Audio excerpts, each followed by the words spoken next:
So let's do a room tour. I'm staying in a club room at the Westin Kuala Lumpur. This is the closet, which is the nearest to the entrance. It's very roomy, lots of rack space, and bedroom slippers. I've taken one, so there's an empty space there.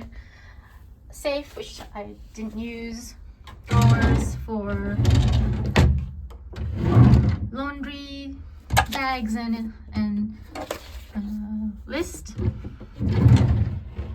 There's an iron, which I didn't use, and wardrobe, which can be purchased if you want to take a piece of Westin home with you. I really like this little ledge here. It's quite handy to my bags there. Hi, baby. I spilled some tea on her, so I don't know if she's unhappy with me. And I can put the key card and my bracelet and rings here as I'm walking in the door, which is right here. Now for the bathroom, it's got this sort of double doors. And this one is a little bit awkward because there's this side of the door here, and then here's the shower. So it's a rain shower.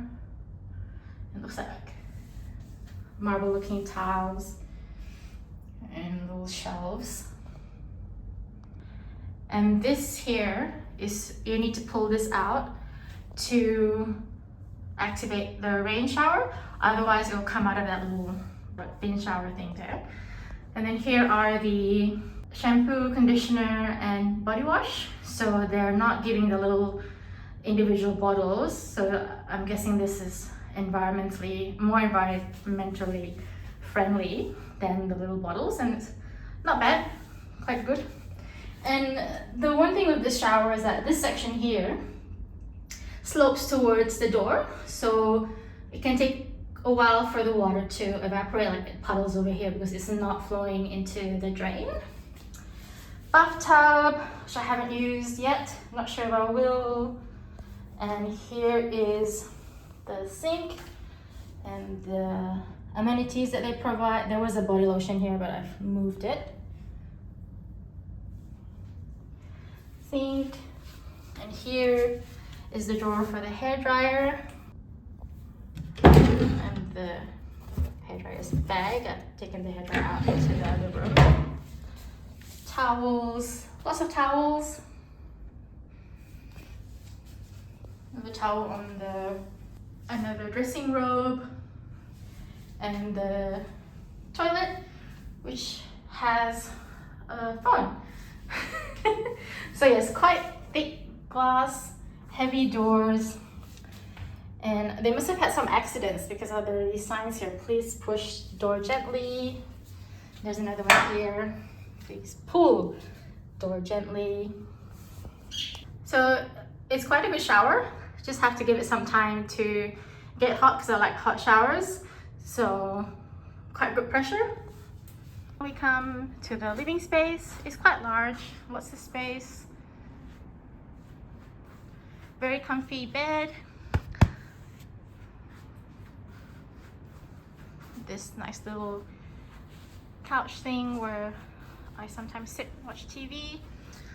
There are sheer curtains as well as thicker curtains, so I usually pull these just before bed. And then the view is of the buildings. I'm on the 35th floor, which is the highest floor at the Westin, and that's the Marriott, JW Marriott next door.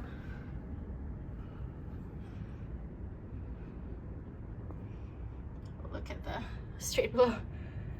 And I think you can see the pool. So that pool is the Westin's pool.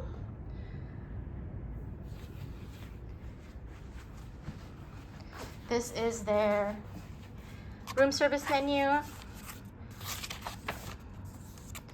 If you want to have dishes like nasi lemak for 48 ringgit. Nice little coffee table. This is the coffee and tea station. I didn't use this machine, but I did use the kettle. And here's what they provide. which is actually quite minimal compared to other hotels I've stayed at. Like at the very least, there would have been a green tea. So they've opted not to provide that. And here is the little fridge. So they use QR menu and someone will bring the items to you. So I didn't order anything, so it's empty.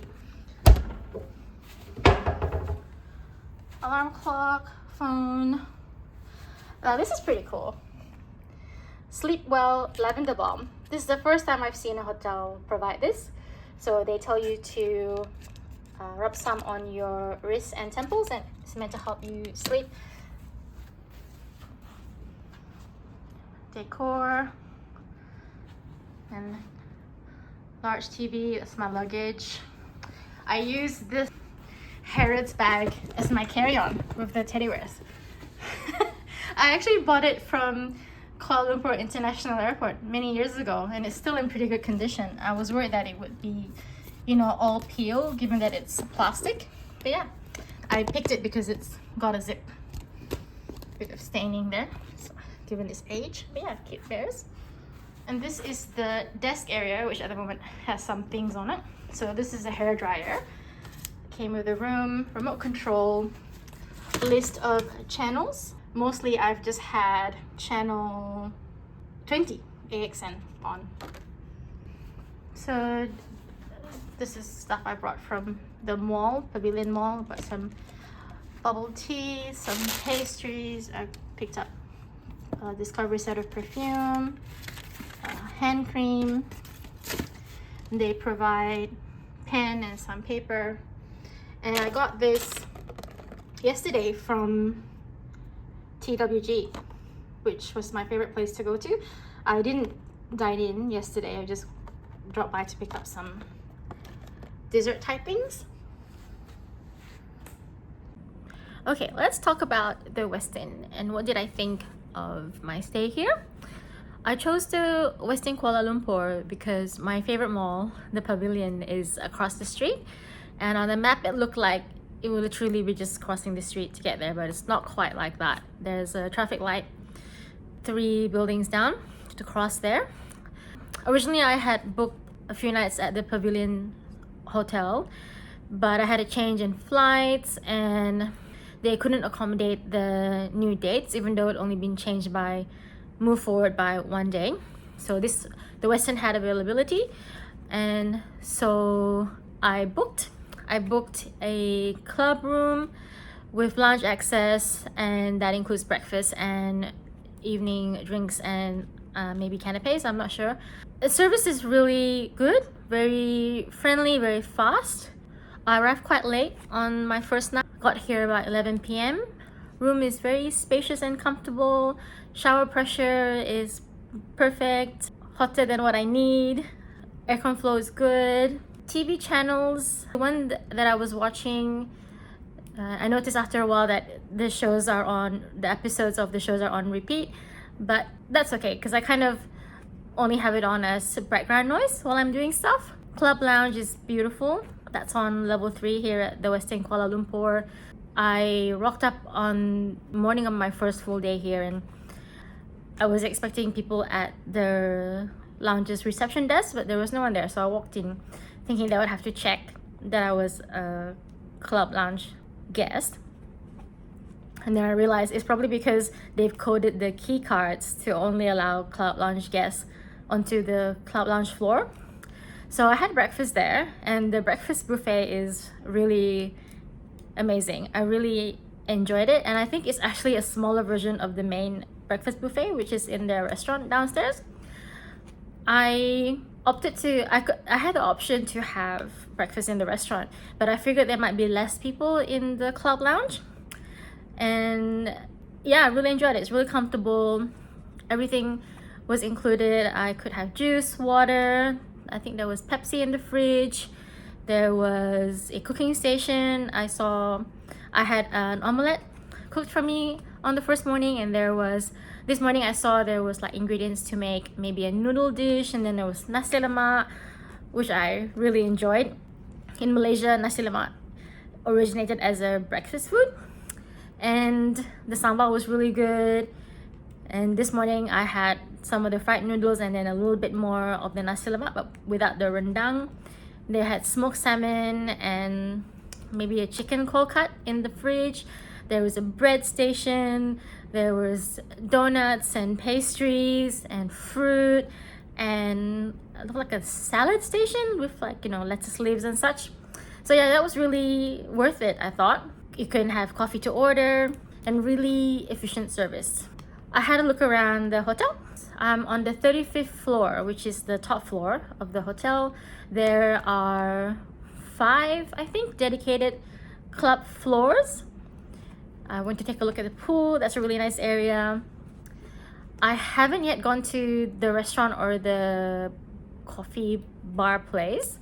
I have sat in the lounge waiting to be picked up. But for me, the location is exactly what I wanted.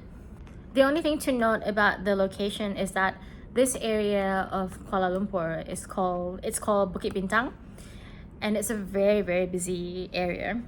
And the walk to the pedestrian traffic lights where pedestrians can safely cross, one little stretch right outside the either the Star Hill or the Marriott is actually really narrow.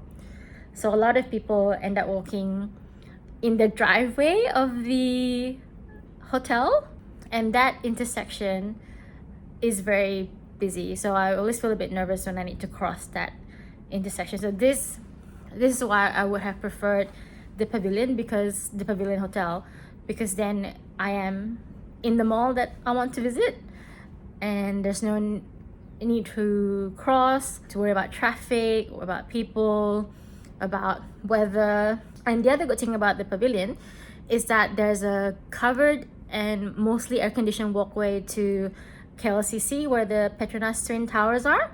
So that's worth using if you intend to go to both malls. Otherwise, in the open, it can actually get really uncomfortable in the heat. So I thought that was really, whoever made the decision to have that walkway, that's a really good idea. So would I stay at the Westin again? The Westin Kuala Lumpur again? If you've watched my other hotel videos, you may have heard me mention that I don't often aim to stay at the same hotel too close together, because I like to try different hotel brands and different hotel locations. So, and because Kuala Lumpur has many hotels, and Bukit Bintang, this area itself, has, that I can think of, the Westin, the Marriott, Dorset, Pavilion, 4 that I can think of, all within walking distance of the mall, Pavilion Mall. And then on the KLCC side, there's Traders, which has like a buggy service to KLCC Mall, and then the Mandarin Oriental. So there's heaps of options, and I love to try different hotels. So it's unlikely I'll be back at this one, unless it's a situation where, you know, like this one, where the hotel that I wanted might not have room on the dates that I want. So yeah, overall it's been a really pleasant stay. Like, the staff here are really lovely, really helpful, and the room is comfortable, lovely comfy bed, and every amenity you could want. So yeah, overall it's been really good. I really enjoyed my stay here at the Westin Kuala Lumpur.